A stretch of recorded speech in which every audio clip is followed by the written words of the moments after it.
അല്ല ഇതെന്തൊരു ഏർപ്പാടാ? കല്യാണം കഴിഞ്ഞിട്ട് ഇത്രയും ദിവസമായില്ലേ, എന്നിട്ട് ഇപ്പോഴും നീ ഇവിടെയും അവൾ അവിടെയാണ് കിടക്കുന്നത്. പോയി അവിടെ മുറി കിടക്കണം. എന്നിട്ട് എന്തിനാ? നിനക്ക് ഒളിഞ്ഞു വെക്കാനല്ലേ? അങ്ങനെ ഇപ്പൊ നീ ഞങ്ങളുടെ സീൻ കാണണ്ട.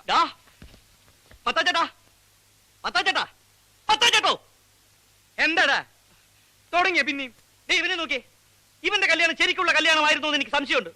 അല്ലെങ്കിൽ ആ പെണ്ണിനെ അവിടെ തനിച്ചാക്കിയിട്ട് ഇവൻ ഇവിടെ വന്ന് കിടക്കുന്ന എന്തിനാ? ശരിയാണല്ലോ, നിനക്ക് അവിടെ പോയി സുഖമായിട്ട് കിടന്നൂടാ ഗോപാലകൃഷ്ണ. ഓ, ആ സുഖം ഞാൻ വേണ്ടെന്ന് വെച്ചു. നിങ്ങളൊക്കെ ഇവിടെ ഇങ്ങനെ ദുഃഖിച്ചു കഴിയുമ്പോ ഞാൻ മാത്രം സൂഹിക്കുന്നത് ശരിയല്ലല്ലോ. അങ്ങനെ നീ എന്തിനാണ് ഒരു ത്യാഗം ചെയ്യണേ? എഴുന്നേൽക്കടാ, എടാ ഇങ്ങോട്ട് എഴുന്നേൽക്കാൻ. എഴുന്നേൽക്കടാ. മത്തായി ചേട്ടാ, ഞാനൊന്ന് പറയട്ടെ. തൽക്കാലം ഞങ്ങൾക്ക് കുട്ടികൾ വേണ്ട. 1 കൊല്ലം കഴിഞ്ഞിട്ട് മതിയെന്ന ഞങ്ങളുടെ തീരുമാനം. എടാ കാട്ടുപോത്തെ, ഇപ്പൊ പോയി കിടന്നാലേ 1 കൊല്ലം കഴിഞ്ഞിട്ട് കുട്ടികളുണ്ടാവുള്ളൂ. അല്ലാണ്ട് നാളെ കാലത്തൊന്നും കുട്ടികളുണ്ടാവില്ല. ബാലശ പിടിച്ചേ, പിടിക്ക്. എന്തോ ഞാൻ പോവാ. സാധനം വീണു. ഓക്കെ, ഇവന് ചിലപ്പോ കുടുംബാസൂത്രണത്തിന് ചിലപ്പോ ഗവൺമെന്റിൽ നിന്ന് കാശ് കിട്ടൂട്ടോ. തെമ്മാടത്തിന് കാണിക്കുന്നത് അതിന് വേണം കേട്ടാ. എന്താ ഇത്? മര്യാദയ്ക്ക് കട്ടിൽ ഇങ്ങോട്ട് കൊണ്ടുവരണോ ഞാൻ അങ്ങോട്ട് വരണോ? ബാലകൃഷ്ണ, ഇത് നല്ല ഐശ്വര്യമുള്ള കട്ടള. എന്റെ അപ്പാപ്പൻ ഇതുമ്മ കിടന്നിട്ട് 3-ാം ദിവസം തട്ടിക്കും. ഇതെന്താ ഇങ്ങോട്ട് പിടിച്ചോണ്ട് വരുന്നത്? ഇതെന്താണെന്ന്? കട്ടില് കണ്ടൂടെ? അങ്ങ് മാറി കൂട്ടി. ഇതെന്തിനാ ഇവിടെ കൊണ്ടിടുന്നത്? ഇന്നു മുതൽ ഈ കട്ടിലിന്റെ സ്ഥാനം ഇവിടെയാ. ഇവിടെ ഒരു കട്ടിലുണ്ടല്ലോ, പിന്നെ എന്തിനാ ഇത്? അത് തന്റെ കട്ടില്. ഇതേ കിടക്കേണ്ട ആൾ ഇപ്പൊ വരും. ആര്? നീ ഇതങ്ങോട്ട് വിരിച്ചേ. ചോദിച്ചത് കേട്ടില്ലേ? ആരെവിടെ വന്ന് കിടക്കാൻ പോകുന്നേന്ന്? ചൂടാവല്ലേ സിസ്റ്ററെ, ഞാനല്ല. പോരെ, നിനക്കെന്താ നാണം? ഇന്ന് മുതൽ നിങ്ങൾ 2 അല്ല 1. അയ്യേ, നീ എന്തിനാണ് അവിടെ വട്ടം കറങ്ങി നിൽക്കണേ? നാണമില്ലേ? വാതിലടച്ചുകളല്ലേ? ഓ, അടച്ചു കളഞ്ഞു. മത്തായി ചേട്ടാ, പുറത്തുനിന്ന് കുറ്റിയിട്ടേക്കല്ലേ? കുറ്റിയൊന്നും ഇട്ടിട്ടില്ലടാ. അയ്യോ, കുറ്റിയിട്ട് കളഞ്ഞു. ഇതാ ചെറിയ കാര്യം മതി, മത്തായി ചേട്ടാ ഉടനെ കുറ്റിയിട്ട് കളയും. മത്തായി ചേട്ടാ,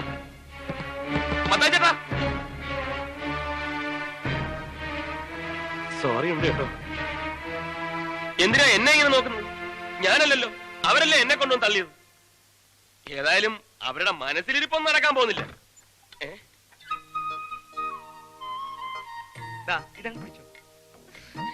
അയ്യോ, നാണം നാണം നാണം. പകുതി കുടിച്ചിട്ട് ബാക്കി പകുതി ആ കുട്ടിക്ക് കൊടുത്തേക്ക്. പിന്നെ ബാക്കി ഉണ്ടെങ്കിൽ നാളെ കാലത്ത് കുടിക്കും. മത്തായി, ഓ പിന്നെ അടച്ചു കുറ്റിയിട്ടല്ലോ. ഇത് വലിയ ശല്യമായല്ലോ. ഇന്നിവിടെ എന്തെങ്കിലുമൊക്കെ നടക്കുമെന്ന അവന്മാരുടെ വിചാരം. അതിന് വേറെ ആളെ നോക്കണം. മീര പേടിക്കണ്ട, കട്ടില് സൗകര്യമായിട്ട് കിടന്നോളൂ. ഞാനിവിടെ അറ്റത്ത് ഒതുങ്ങി കിടന്നോളാം. പോരെ? വേണ്ട, കട്ടിലിന്റെ സാറ് തന്നെ വിസ്തരിച്ച് കിടന്നോളൂ.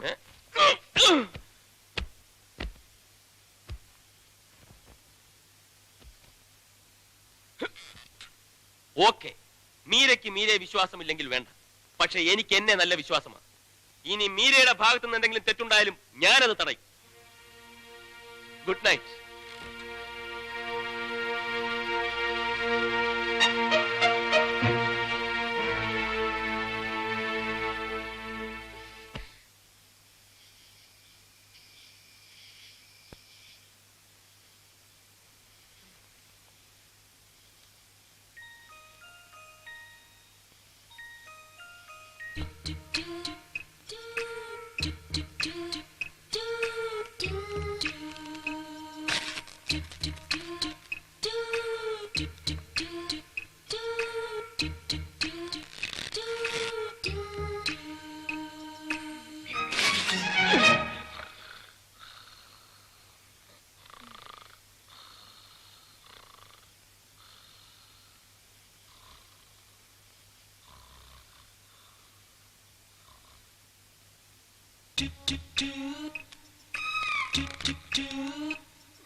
ബാലകൃഷ്ണൻ എന്താണ് ഒച്ച കേട്ടത്? ഫസ്റ്റ് നൈറ്റ് അല്ലേ, അതിന്റെ ആയിരിക്കും മത്തായിച്ചേട്ടാ. ഫസ്റ്റ് നൈറ്റ് എന്ന് പറഞ്ഞിട്ട് ഇങ്ങനെ ഒച്ച ഉണ്ടാവൂ?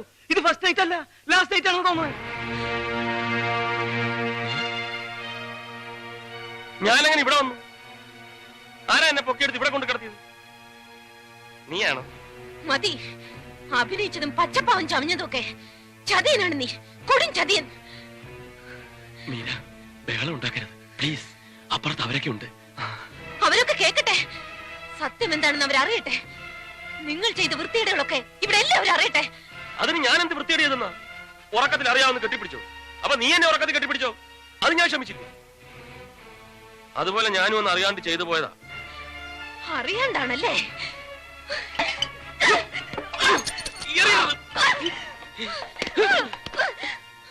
നീ അറിയാണ്ട് ചെയ്തതാണല്ലേ? നീ ശരിക്കും അറിയാണ്ടാണ് ഇതൊക്കെ ചെയ്യുന്നത്. എന്തായി കാണിക്കുന്നത്? ഞാൻ അപ്പോഴേ പറഞ്ഞതല്ലേ എന്റെ ശരീരത്തിൽ തൊട്ടുപോരുന്നുണ്ട്, തൊടാൻ ഞാൻ സമ്മതിക്കില്ലെന്ന്. എന്നിട്ടും നീ ഇതല്ലേ, ഈ ചരട് എന്റെ കഴുത്തിൽ കെട്ടിയ അധികാരത്തിലല്ലേ നീ എന്നെ തൊട്ടത്? ആ അധികാരം ഞാൻ ഇപ്പൊ തന്നെ അവസാനിപ്പിച്ചേക്കാം. കൈയെടുക്ക്. ഞാൻ പറയുന്ന ഒന്ന് കേൾക്ക്. പൊട്ടിക്കരുത്. കൈയെടുക്കാനാ പറഞ്ഞത്. പൊട്ടിക്കരുതെന്നാ പറഞ്ഞത്. പൊട്ടിക്കും, പൊട്ടിക്കെന്ന് പറഞ്ഞ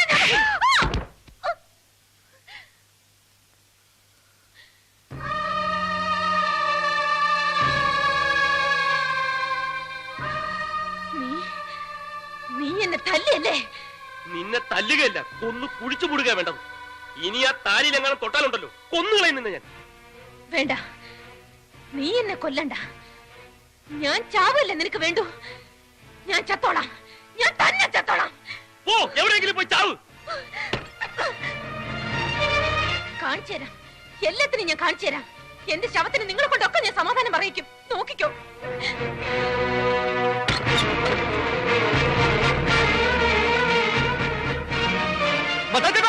അവിടെ കിണറ്റിന് നേരെ പോണ്. അയ്യോ, അവള് ചാടും, അവൾ ഉറപ്പായിട്ട് കിണറ്റി ചാടും. മീരേ, മീരേ, മോളെ ഞാൻ പറയണത് കേട്ടോ. ഞാൻ പറഞ്ഞത് കേൾക്കാൻ മോളെ എന്തെങ്കിലും പെണ്ണെ മര്യാദ കേൾക്കാൻ പറ്റില്ലല്ലേ?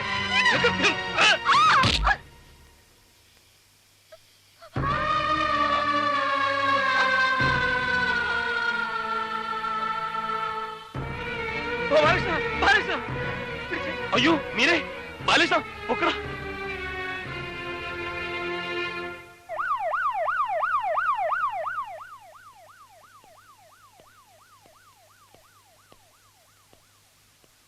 ആ പെൺകുട്ടിയുടെ ഭർത്താവാരാ? ദേ ഇവനാ ഗോപാലകൃഷ്ണൻ. ഇരിക്കൂ. ഗോപാലകൃഷ്ണൻ ഭാര്യയുമായിട്ട് സ്ഥിരം വഴക്ക് കൂടാറുണ്ട് അല്ലേ? ഇല്ല, ഇങ്ങനെ ഒരു സംഭവം ഇതാദ്യമായിട്ടാ. അല്ലല്ലോ ഗോപാലകൃഷ്ണ, റോഡിൽ കിടന്ന് നിങ്ങൾ ഒരിക്കൽ വഴക്ക് കൂടിയിട്ടില്ലേ? എന്നിട്ട് എന്റെ കാറിന്റെ മുമ്പിൽ ചാടി അവൾ ചാകാൻ ശ്രമിച്ചില്ലേ? അതെപ്പോ? അതൊക്കെ ഉണ്ട്, കല്യാണത്തിന് മുമ്പാ. അപ്പൊ അവൾ ഇങ്ങനെ ആത്മഹത്യ ചെയ്യാൻ ഒരുങ്ങുന്നത് ഇതാദ്യമായിട്ടല്ല. അല്ല, അത് മാത്രമല്ല, ഒരിക്കൽ അവൾ എന്നോടും പറഞ്ഞിട്ടുണ്ട്, അടുപ്പിലാളുന്ന തീ നോക്കി നിൽക്കുന്നുണ്ട്. ഞാൻ ചോദിച്ചപ്പോ തീ ചാടി മരിക്കുന്നത് അവൾക്ക് ഇഷ്ടമെന്ന്. ആ, അത് അവൾ എന്നോടും പറഞ്ഞിട്ടുണ്ട്. അവൾക്ക് കിണറ്റി ചാടി മരിക്കാൻ ഭയങ്കര കൊതിയാണെന്ന്. അപ്പോ എന്റെ ഊഹം ശരിയാണ്, ഷീ ഈസ് അബ്നോർമൽ. അപ്പോ എന്റെ ഊഹവും ശരിയാണ്, അവൾക്ക് ഭ്രാന്താണല്ലേ?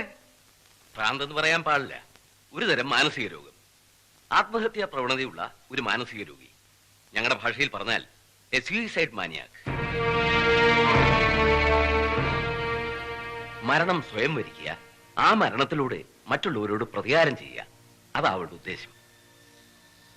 അല്ലെങ്കിൽ അവൾ ഇങ്ങനെ ഒരു കത്തെഴുതി എപ്പോഴും കൂടെ കൊണ്ട് നടക്കേണ്ട കാര്യമില്ലല്ലോ.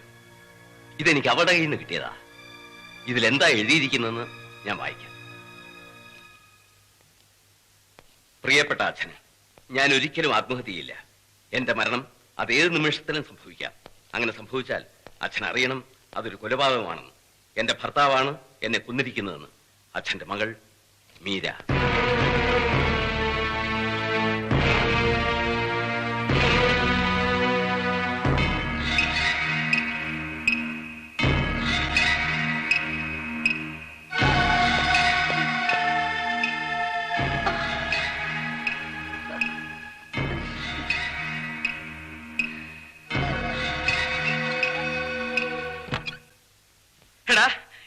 പണ്ടാരത്തിനാടാ ഇവിടെ ഇതിനിങ്ങനെ കൊണ്ട് കിടത്തിരിക്കുന്നത്. എവിടെങ്കിലും കൊണ്ടുപോയി കളയുണ്ടോ ഇതിന്? കളയേ? എവിടെ കൊണ്ട് കളയാൻ? കളയാൻ അവള് പൂച്ചക്കുട്ടിയും പട്ടിക്കുട്ടിയൊന്നും അല്ല, ഇവന്റെ ഭാര്യ. നീ ഇത് അനുഭവിക്കണോടാ, ആയുഷ്കാലം മുഴുവനും നീ ഇത് അനുഭവിക്കണം. മതിയോ ശവത്തി കുത്തിയത്? കുത്തും, ഈ ശവത്തി ഞാൻ ഇനിയും കുത്തും. എന്നെ അത്രയ്ക്ക് കുത്തിയിട്ടുണ്ടവൻ. എന്റെ നായകൻ തട്ടിയെടുക്കാല്ലേ മത്തായിച്ചേട്ടാ ഇവന് ഈ അക്രമം മുഴുവൻ ചെയ്തത്. വഴീനങ്ങാണ്ട് ഒരു ഭ്രാന്തി പെണ്ണിനെയും പിടിച്ചോണ്ട് വന്നിട്ട് എന്റെ അമ്മാവന്റെ മകളാണ്, മുറപ്പെണ്ണാണ്, നിനക്ക് എന്തോ ഒരു അഹങ്കാരം ഉണ്ടായിട്ട് വേണം ആ ഭ്രാന്തി പെണ്ണിന്റെ എഴുതി താലി വരെ കെട്ടില്ലേറാ നീ. എന്നിട്ട് എല്ലാം കഴിഞ്ഞിട്ട് ഇപ്പൊ എവിടെയെങ്കിലും കൊണ്ട് കളഞ്ഞ അവള് പോവോ? ഒഴിഞ്ഞു പോടാ അവള്. അവൾ അങ്ങനെ ഒന്നും ഒഴിഞ്ഞു പോവില്ല മത്തായിച്ചേട്ടാ, ഇവനെയും കൊണ്ടേ അവള് പോവും. നീ ഇതൊന്നും കേൾക്കണില്ലേ? കേൾക്കാതിരിക്കാൻ അവന്റെ ചവിട്ടി പഞ്ഞു വെച്ചേക്കും. അവനോടല്ല പറഞ്ഞത്, മാതാവിനോടാ. ഓഹോ, മാതാവിനോടും കർത്താവിനോടും പറഞ്ഞിട്ട് കാര്യമില്ല. ഇതൊക്കെ ഓരോരുത്തരുടെ വിധിയാ, അതിനി നമ്മളായിട്ട് തടയാതിരുന്നാ മതി. വിധിയാ? എന്ത് വിധി? ഓടോടുന്നു. എടാ ഗോപാലകൃഷ്ണ, നീ പേടിക്കണ്ട, നീ അവൾ എവിടെ പറഞ്ഞു വിട്, ബാക്കി കാര്യം ഞാൻ ഏറ്റുന്നു. ഏറ്റല്ലോ, ഒടുക്ക അവൾ എവിടെങ്കിലും ചാടി ചത്തിട്ട് ശവം കൊണ്ട് പോലീസുകാർ വരുമ്പം അതും കൂടെ അങ്ങ് ഏറ്റോണം. എന്റെ മത്തായിച്ചേട്ടാ ഇവൻ അവളുടെ കഴുത്തിൽ താലി കെട്ടി പോയില്ലേ, ആ താലി അവളുടെ കഴുത്തിൽ കിടക്കുന്നിടത്തോളം കാലം അവൾ ഭാര്യയും ഇവൻ അവളുടെ ഭർത്താവുമാ. അവൾക്കിനി എന്ത് സംഭവിച്ചാലും അതിന്റെ മുഴുവൻ ഉത്തരവാദിത്വം ഇവനാ. അത് നേരാണല്ലോ. അപ്പൊ ഇനി എന്താ ഒരു മാർഗം? ഒറ്റ മാർഗമേ ഉള്ളൂ. ഇവന് രക്ഷപ്പെടണമെന്നുണ്ടെങ്കിൽ ഇവൻ കെട്ടിയ താലി ഇവൻ തന്നെ പൊട്ടിക്കണം. എന്താ അതവന് സമ്മതമല്ല. ഇതാ ഞാൻ പറഞ്ഞത്, ഓരോരുത്തരുടെ വിധിയെ അനുഭവിക്കട്ടെ എന്ന്. എടാ നീ ഇത് പൊട്ടിക്കുന്നുണ്ടോ? ഇല്ലെങ്കിൽ ഞാനിത് പൊട്ടിച്ച് വലിച്ചെറിയും. പൊട്ടിക്കാന്ന് പറയടാ. എടാ പറയാൻ